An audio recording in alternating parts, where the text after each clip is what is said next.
que sí debería de ser considerado un peligro para la sociedad. Sin embargo, no fue así considerado por el juez de garantía en esta ocasión. Así que Camila se une a nuestra conversación para que hablemos sobre este interés público, Camila, ¿no es cierto?, que hay en seguir el juicio esta formalización a Martín Pradenas y esta sensación de que hay impunidad cuando se trata de temas que tienen que ver con violencia de género, Camila, que nos queda a muchas, especialmente a muchas mujeres, ¿no? ¿Cómo estás? Bienvenida. Muchas gracias. Muy buenos días. Encantada de esta invitación y de poder estar con ustedes en su programa. La primera vez que soy invitada a este programa, así que estoy muy contenta y muy agradecida. Bienvenida. Espero que no sea la primera y única. Eso. Mauricio, dale. En realidad, yo creo que tú vas a coincidir conmigo siempre hablar de temas como estos, ojalá que sea la última, digamos, ¿no? Pero evidentemente hay mucho que avanzar y hay mucho que seguir conociendo. Yo, Camila, te quería preguntar al respecto de algo que me preguntaba en la mañana y yo, claro, sin ser... Voy a remediar aquí a mi amigo Daniel, yo solo soy un periodista, no soy abogado, digamos, pero por lo mismo es que creo que es muy importante que tú lo puedas explicar. ¿Cómo se explica que, habiendo sido acreditada la violación, la persona que asoma como el principal imputado, con otras acusaciones que pesan sobre él y aún efectivamente a la espera de comprobarse su culpabilidad o no, cómo se explica que, habiendo sido acreditada la violación ayer, no se haya determinado o se haya desestimado la prisión preventiva para una persona como el señor Pradenas, tomando en cuenta que en ese contexto de ser acreditada su culpabilidad, uno podría presumir que efectivamente es una persona que representa un peligro para la sociedad, digamos, ¿no? ¿Cómo te lo explicas tú? ¿Cómo lo puede explicar toda la gente que tiene esa misma duda que tengo yo? Un peligro para la sociedad y en particular un peligro para las mujeres y las niñas, ¿cierto? Cuando estamos en presencia de un agresor sexual en serie. Yo creo que lo primero que hay que señalar es que estamos hablando hoy día de este tema porque ocurrió una tragedia, lamentablemente. Ocurrió una tragedia que da cuenta del impacto, del profundo daño que la violencia, y en particular la violencia sexual, nos causa a las mujeres y le causa a las víctimas. Y esta tragedia, lamentablemente, de Antonia, nos permite conversar de este tipo de cuestiones y como sociedad poner más atención a cómo la justicia cotidianamente enfrenta este tipo de denuncias. ¿Qué significa en Chile y en otros países también, lamentablemente, denunciar que soy víctima de violencia sexual? Ahora, ¿qué significa? Es pensar cuando una mujer denuncia, sabe que va a ser cuestionada, que su palabra va a ser puesta en duda, que su relato va a ser poco creíble o incluso que va a ser desacreditada. Antonia está muerta y aún así es desacreditada en un proceso judicial. Y eso es realmente misoginia pura. Y es un peligro para todas las víctimas. Y es la razón por la cual las mujeres no denunciamos frente a la justicia, porque la justicia no resguarda la tremenda situación de exposición que significa denunciar. En particular, tu pregunta, Mauricio, yo no tengo la posibilidad de dar respuesta por el accionar del Poder Judicial o de este juez en particular que estimó el arresto domiciliario total de Pradenas. Uno podría pensar, o yo quisiera pensar, que la justicia en Chile hoy está preocupada de las personas y del riesgo que significa la prisión preventiva frente a la pandemia. Pero lamentablemente vemos que eso no es igual para todas las personas, que igualmente hay personas en prisión preventiva. Hace 2 semanas atrás una mujer fue detenida por infringir el toque de queda para ir a denunciar una agresión sexual. Y ahí no se pensó en su seguridad frente a la pandemia. Entonces, creo que es un elemento a tener ojo. Yo espero, y las mujeres en Chile esperamos, que esa decisión no corresponda a que la justicia no considera que Pradenas es un peligro para las mujeres y las niñas. Claro. Eso no es la razón formal o explícita, no es esa. Es el tema de la pandemia. Ahora, existen otras medidas cautelares que pueden proteger igualmente. O sea, este señor está cumpliendo algo que para muchas personas puede parecer un cierto beneficio o privilegio de poder cumplir la medida cautelar, porque en Chile también rige el principio de inocencia y él todavía no ha enfrentado un juicio. Claro. Esta es una investigación que está en su inicio, digamos. Él fue formalizado el día de ayer. El Ministerio Público le comunica los cargos. Lamentablemente el tribunal desestimó anticipadamente, en mi opinión, ciertos cargos que igualmente van a ser parte de la investigación porque todavía... ¿Cómo cuáles? ¿Te refieres a los, ¿te refieres a los dos que fueron prescritos? A los dos casos que fueron prescritos, claro. Porque en realidad, si lo pensamos, o sea, una mujer se demora en promedio 7 años en denunciar que es víctima de violencia. O sea, si lo pensamos bien, aquí también son agresiones del tipo sexual. También uno dice, pucha, una mujer se demora en ir a... igual prescriben los delitos sexuales, ¿no? Tengo una duda, porque en el fondo, ¿por qué se desestimaron esos delitos que habrían sido prescritos cuando yo entiendo que lo que se aprobó hace no mucho tiempo es que sean imprescriptibles los delitos de abuso? No y sobre todo a menores de edad, que era el caso, ¿no? Bueno, esa decisión inicial que fue lo que yo dije, la inicial de desestimar ciertos cargos es algo que sigue siendo materia de discusión judicial porque lógicamente... hay normas que deben aplicarse en esta situación, digamos, que nos parecieron haber sido bien entendidas. Pero más allá de eso, yo creo que lo importante es que como sociedad podamos conversar sobre esto, sobre lo que significa denunciar violencia sexual en el contexto de una justicia patriarcal, en el contexto de operadores de justicia que no están capacitados, que no están formados, que no han tenido elementos en su formación profesional ni en su práctica para deconstruir aquellos estereotipos de género que lamentablemente están en la sociedad, que son parte de nuestra cultura patriarcal y misógina, que naturaliza la violencia sexual y que responsabiliza de ella a las propias víctimas en muchos casos, incluso cuando son menores de edad. Esta conversación social, en la medida en que los medios contribuyan a la información, a hablar de esto en términos de derechos humanos y de derechos de las mujeres y cuestionar lo que ha sido tradicional en el sistema de justicia y no solamente repliquen información sensacionalista que expone una y otra vez a las víctimas. Esos medios de comunicación no contribuyen a... alertar a las mujeres sobre la situación de riesgo en que se encuentran y a la sociedad a poder revisar cosas que nos parecen cotidianas, como que cuando una mujer denuncia se piensa inmediatamente en dónde estaba, con quién estaba, por qué estaba borracha, cuántas veces salía a la semana o los fines de semana, qué ropa usaba. Y en ese sentido, ¿te parece a ti que, perdón que te interrumpa porque creo que tiene que ver con lo mismo, pero a mí me llamó mucho la atención el dato que entregaba la Alejandra temprano, decía que más de 1.8 millones de personas estuvieron o viendo o conectadas o atentas a lo que pasaba ayer? Entonces, claro, es lo que en otros momentos se hubiera hablado de un juicio muy mediático, pero en realidad, atravesando a la realidad y a la sensibilidad actual, es probablemente la muestra más elocuente de que hay un interés transversal, extendido, porque estos casos tengan la relevancia y se resuelvan de la manera más justa posible, digamos, ¿no? ¿A ti te parece entonces advertir que más allá de que haya ciertos medios que no contribuyen a la correcta visibilización de estos casos, sí hay un interés ciudadano grande que se manifiesta, por ejemplo, en la cantidad de gente que estaba pendiente de lo que se resolvía ayer? O sea, yo creo que en los últimos años hemos visto crecientemente un interés social en la violencia sexual en particular y los derechos de las mujeres en términos amplios, que es un interés que han sido las mismas feministas y las mujeres jóvenes las que lo han logrado instalar.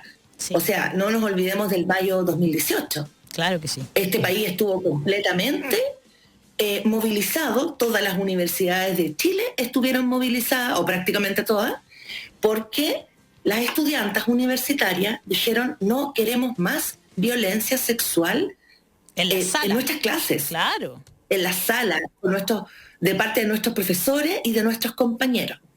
Y eso genera una situación social muy poco tiempo atrás, o esto muy cercano en el tiempo al Ni Una Menos, ¿cierto? A movilizaciones muy masivas en contra de la violencia hacia las mujeres en Chile y en otros países de la región, porque esto no es una cuestión solamente local, es un movimiento global en contra de la violencia hacia las mujeres que ha generado este interés social. Y yo quisiera creer y espero que el interés en seguir esta información, este juicio, no solamente responda a que la gente está en la casa, o no solamente responda al interés que genera cuando las personas con recursos son enjuiciadas.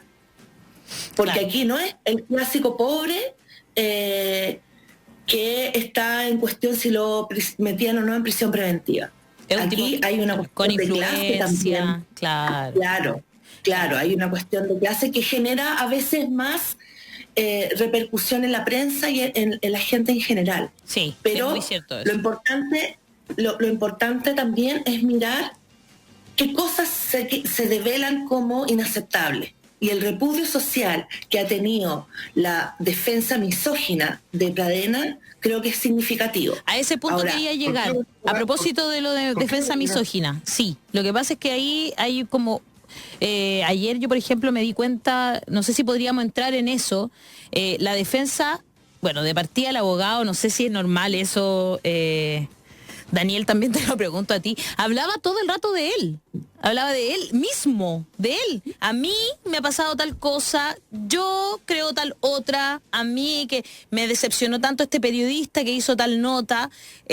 Así hablaba. ¿A él lo habían violado también? Claro, más o menos, le faltó decir eso, te juro, era como muy curioso. Son estilos. Sí, pero su estilo es muy misógino, e incluso la parte que más a mí me dio rabia fue cuando dijo una cosa así como, y además se había tomado una botella de champaña sola.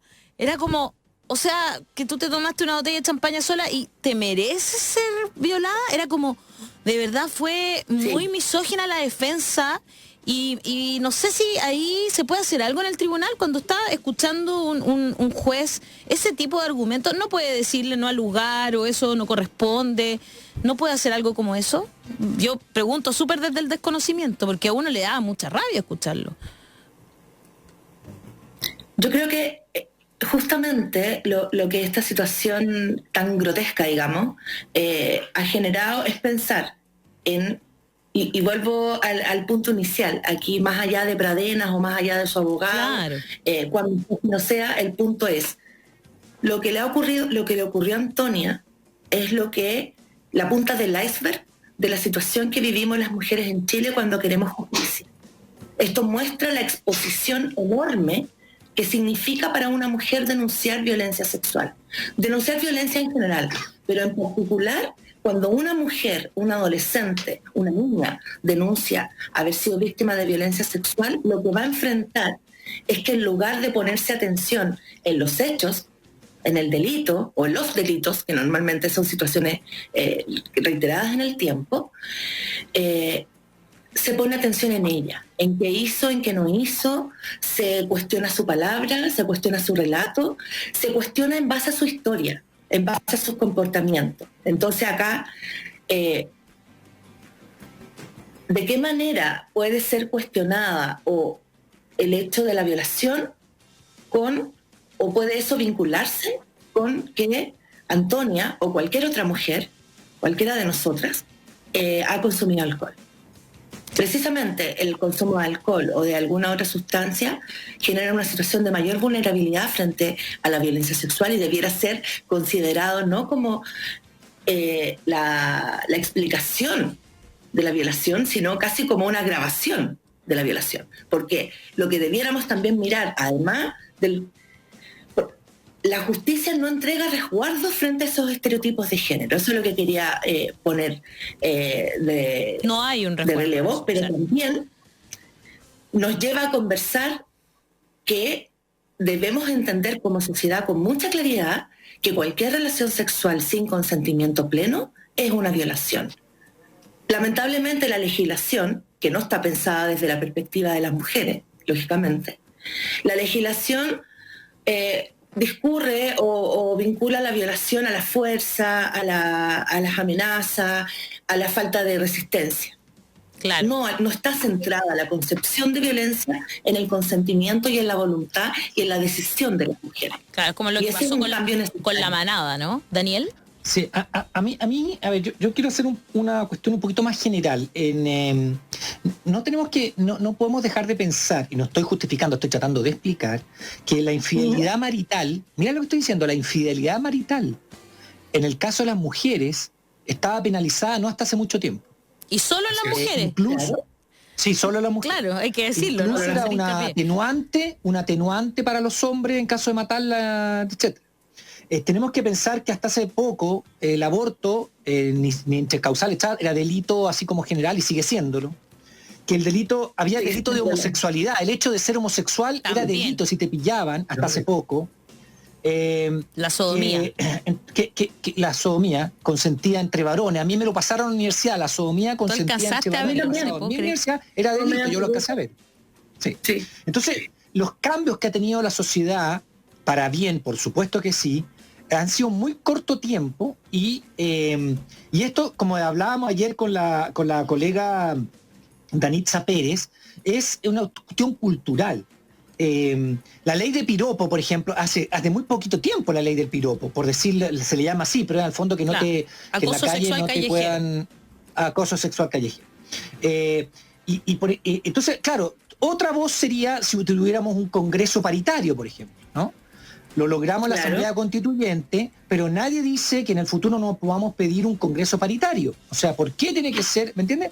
Es una cuestión que está ahí y que podría ser. Porque son cambios culturales. Son cambios culturales que parten, y lo decíamos ayer, por la policía, por el Poder Judicial, por el servicio de salud que recibe a la niña o la mujer, por la fiscalía. Entonces, son cambios de formación inicial, como decía muy bien ayer Danitza Pérez, que toma, que después trasuntan en cambios legales, por supuesto que sí, pero también es una cuestión cultural, a cual o sea, de hecho, yo he tenido que ir cambiando mi forma de pensar, mi forma de actuar, mi forma de ver el mundo, y yo tengo apenas 54 años. Entonces, apenas. Entonces, si tú lo piensas, en todo este tiempo a mí en la universidad me dijeron que había un delito que era la sodomía consentida, que no había divorcio cuando yo estaba en la universidad, ¿me entiendes? Entonces había tanta que la infidelidad marital estaba penalizada cuando yo estaba en la universidad, etcétera, etcétera, y todo este tipo de cosas que hemos visto. Todavía tenemos que el hombre es el jefe de la sociedad conyugal, todavía tenemos ese tema metido, que el hombre es el jefe y la mujer es medianamente incapaz. Así se la describe. ¡Qué increíble! Todavía es una cuestión, bueno, pero es que, a ver, Alejandra, te insisto, míralo desde la perspectiva, es como decir, ¿y cómo había esclavitud? Bueno, en esa época... No, claro, no, si yo lo... Crecía de chiquitito pensando que la esclavitud estaba bien. No, y me parece que este tema... que la esclavitud estaba bien. Y también... Hacía una reflexión y decía, no, pues claro. está mal. Pero y también entiendo que este tema viene desde hace muchos, o sea, desde siglos, ¿no? Podemos identificar en distintas etapas de la historia cómo ha sido vista y la mujer ha sido puesta en su lugar o no, en distintas etapas de la historia de la humanidad. Eso está claro, digamos. Pero lo que a uno le llama la atención, y no solo en Chile, a mí me llama la atención en el mundo entero, lo vimos con un juicio como el de La Manada en España, no sé, o yo hablaba ayer de esta serie que está basada en un caso real que se llama Inconcebible en español, para todos los que me preguntaban, y Unbelievable en inglés. Pero mira cómo hacen su justicia en los países árabes. Los países árabes están mucho más atrasados. Eso, claro. Aunque ellos digan que es un tema cultural. En la India todavía le sacan el clítoris a algunas niñas y las casan con hombres a los 13 años con hombres de 50. Pero además, pero el sistema, en muchos lugares, el sistema judicial árabe, que algunos dicen tenéis que respetarlo porque es cultural, yo no lo respeto porque es cultural. Claro. Hay una desnaturalización de lo que es, ¿me entiendes? A mí no me vengan con esa tontera. Aquí hay que avanzar en los países árabes y entonces, por eso te estoy diciendo, yo creo que lo que decíamos ayer, hay que hacer una formación inicial desde chiquitito y ahora hay que hacer pues, claramente cambios en la policía, en el Poder Judicial, en el Servicio de Salud y en la Fiscalía, con Fiscalía, por ejemplo, especializada, etcétera. Pero Daniel, yo creo ahí para volverle la palabra a la Camila, yo creo que claro, efectivamente que es una formación inicial, como tú bien dices, pero yo creo que también es muy simbólico lo que suceda en casos como estos, en juicios como estos. Porque si uno tiene la sensación de que con todo lo que sabemos, con todo lo que falta para avanzar, estos juicios terminan entrampados en argumentos como los que ya nos estaba describiendo Camila, que se escuchaban ayer, esto de que había tomado, o esto de que, claro, pareciera que, desplazando un poco la responsabilidad a la víctima, uno ve que, claro, ha pasado mucho tiempo, pero seguimos repitiendo un poco lo mismo. Entonces, por eso es que yo creo que el interés no es frívolo, no es baladí, es genuino de la gente, porque hay una expectativa muy alta puesta en que en estos casos efectivamente se haga justicia, la cosa realmente cambie. Yo no sé si tú, Camila, percibes lo mismo que yo, de que este caso se perfila en términos de lo que puede llegar a resolverse judicialmente hablando, como un caso que puede llegar a ser muy simbólico, muy emblemático, probablemente ya lo sea, pero lo va a ser mucho más si efectivamente se falla en justicia, ¿no? Mientras, perdona Camila, de fondo estamos viendo un tuit que es porque en un canal, como tú hablaste de los medios de comunicación, Camila, en un canal se filtra un audio y se filtra alguien que dice una loquilla, refiriéndose a Antonia. Te devuelvo la palabra ahora sí. ¿A mí? Sí.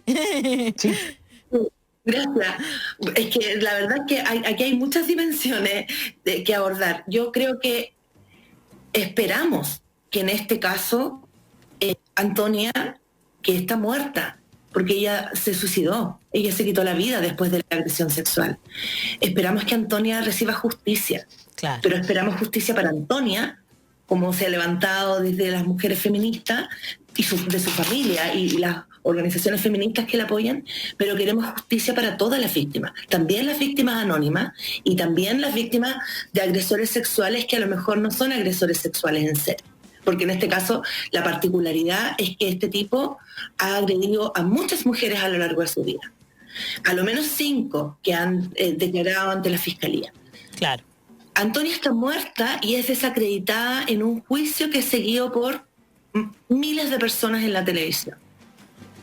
Es como que después de Navila Rifo no hubiera un aprendizaje de cómo debe ser tratada una mujer que denuncia violencia sexual. Y eso a mí me preocupa, porque ha pasado un tiempo. Y ese tipo de... O sea, vamos a esperar entonces que durante el juicio esa defensa tenga límites, que la historia sexual o el comportamiento o cuánto alcohol consumimos las mujeres o cuántas parejas sexuales hemos tenido o no parejas, encuentros sexuales, si son decididos, es un derecho que tenemos las personas, decidir con quién tener vida sexual. Y eso no tiene nada que ver con el consentimiento que yo en adelante puedo dar o no a una relación sexual. Aunque sea una loquilla. Claro. Pero no es el punto.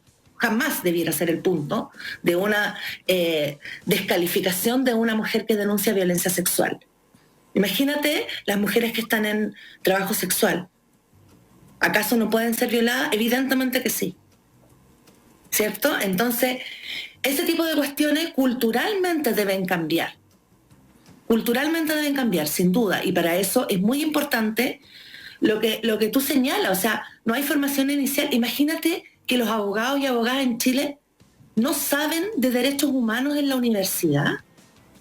Eso es imposible. Eso es muy grave. Muy grave. Es inconcebible que no te enseñen derechos humanos en la universidad para el desempeño de tu profesión. Pero hay algo que es aún más grave. En Chile no existe educación no sexista. Entonces, en la base, en los niños y en las niñas, se siguen reproduciendo los estereotipos de género que asignan la agresividad, el impulso, la actividad a los niñitos, y a las mujeres la sumisión, la obediencia, el ser agradable para otros, que están a la base de la violencia y del control que en muchas parejas se ejerce en contra de las mujeres. Entonces tenemos un desafío bastante grande en la prevención. En este país gusta mucho dictar leyes penales para sancionar cosas. Yo me imagino que a alguien acá, después de este juicio, se le va a ocurrir algún proyecto de ley que sea como prohibir ciertos comentarios, una cuestión así. Que es importante, porque da cuenta de que hay un problema. El punto es que no podemos seguir funcionando como que los problemas o los derechos de las mujeres se protegieran únicamente con leyes penales. Está muy bien que se haya aumentado la conciencia de la violencia con la ley de acoso en espacio público o con la reciente modificación al femicidio. Pero necesitamos marcos normativos que sean amplios, que abarquen todas las formas de violencia en contra de las mujeres, pero que principalmente refuercen las obligaciones de los órganos del Estado en estas materias que estamos comentando, la prevención. Y un componente de la prevención son las campañas, y otro componente de la prevención es la educación y la formación de los funcionarios públicos, en este caso los operadores de justicia. Y antes que se me acabe el tiempo, quiero comentarles otra situación muy preocupante. A ver. Por cierto, de la violencia sexual. Hemos tenido conocimiento de las cifras que maneja Carabineros de Chile, sabemos que han aumentado las llamadas en contexto de pandemia a los números de orientación, sabemos que las denuncias formalmente han disminuido porque las mujeres están encerradas con sus agresores, no tienen mucha posibilidad de sustraerse del al que están sometidas 24 horas al día, o muchas no tienen ni siquiera la posibilidad de poder llamar a estos teléfonos y activar los mecanismos institucionales. Pero hay una cifra muy alta de delitos de violencia sexual denunciados en contexto de pandemia. Chuta. Claro. ¿Perdón? No, es que te estoy siguiendo en el dato que estabas dando a conocer, porque, como tú dices, claro, sabíamos que habían aumentado las denuncias, pero el dato que tú quieres entregar da cuenta de una cifra aún más alarmante. Es que las denuncias no han aumentado, ha aumentado la violencia. Las cifras de denuncias recibidas han disminuido. Y eso justamente es lo que debiera generar la preocupación, porque la violencia ha aumentado, pero las mujeres no están teniendo la posibilidad de llegar a los mecanismos que pudieran protegerla. Claro. Pero a pesar de esa dificultad, las denuncias de violencia sexual, de delitos de violencia sexual, han aumentado. Y esto nos obliga, como sociedad civil, digamos, a exigir urgentemente un cambio, un reenfoque, un fortalecimiento del plan de contingencia de violencia, por ejemplo. Y una preocupación urgente para los establecimientos de salud, además de la pandemia, de aquellos servicios de salud sexual y reproductiva y de atención a la violencia de género que en tiempos de pandemia no se pueden suspender. Tienen que estar acompañadas las dos, ¿no? Y acá yo también me uno porque también tengo algunos datos de, incluso hay agrupaciones territoriales feministas, ¿no es cierto?, que están dando datos de cuáles son las esquinas donde esto está sucediendo. Ha habido mucho aumento de la violencia sexual. Ojo con eso, que yo me imagino que, claro, tiene que ver con la misma situación de pandemia, las cosas han cambiado, ¿no? Ya no hay tanto, no hay tanto portonazo, pero sin embargo hay mucho robo con homicidio. Como que es bien fuerte lo que está pasando, como que tratan de pasar de repente algunas cifras como si fueran positivas porque hay menos portonazo o menos robo, y resulta que hay más robos con resultado de muerte, lo que me parece que no es positivo. Lo mismo con las mujeres, ¿no es cierto? Además, entender por qué no llegan al final, por qué nos enfrentamos a esto, a una justicia que cuando tú llegas, parte del funcionario policial, ya sea carabinero, PDI o alguien de la fiscalía que te va a tomar la declaración, y ahí ya parten dudando de tu declaración. A mí siempre me ha llamado la atención eso, es como... Tú vas a decir que te robaron algo, nadie te va a poner en cuestionamiento si te lo robaron o no. ¿Estás segura que te robaron? Claro, entonces es como que nadie te dice, ¿estás segura que te robaron? ¿No habrá estado medio, a lo mejor bajo algún efecto de alguna cosita? No, nadie te pregunta eso. O sea, y si tú estás curado y te robaron la llave del auto, bueno, problema tuyo. Claro, es como... Pero, en fin, nos queda poquito tiempo, pero me parece muy interesante lo que hemos estado conversando esta mañana. Creo que nos queda mucho trabajo por delante. Sí, dejar súper claro también que esto fue una formalización. El juicio no ha comenzado. Esto lo digo porque nos han preguntado mucho, por ejemplo, si había posibilidades de inhabilitar al juez. Pero ya nos explicó Daniel al principio de esta conversación que ese juez no es el que va a llevar el juicio adelante, digamos, en lo penal, después de los 120 días de investigación. Así que hay 120 días de investigación. Este señor Martín Pradenas quedó con arresto domiciliario total, arraigo nacional e imposibilidad de acercarse a las víctimas, porque acuérdense que se había metido en un chat de las víctimas, bien haciéndose pasar por una mujer. Así que la verdad es que, y entonces queda mucho por delante todavía.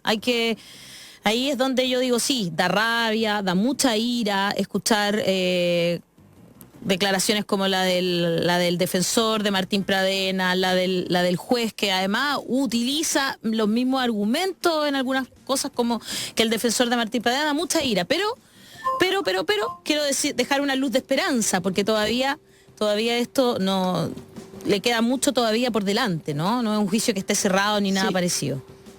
Ese es el tema. Aquí hay una cuestión cultural, pero también hay una cuestión judicial. Yo haría la misma distinción que hizo la colega en términos de decir cuidado.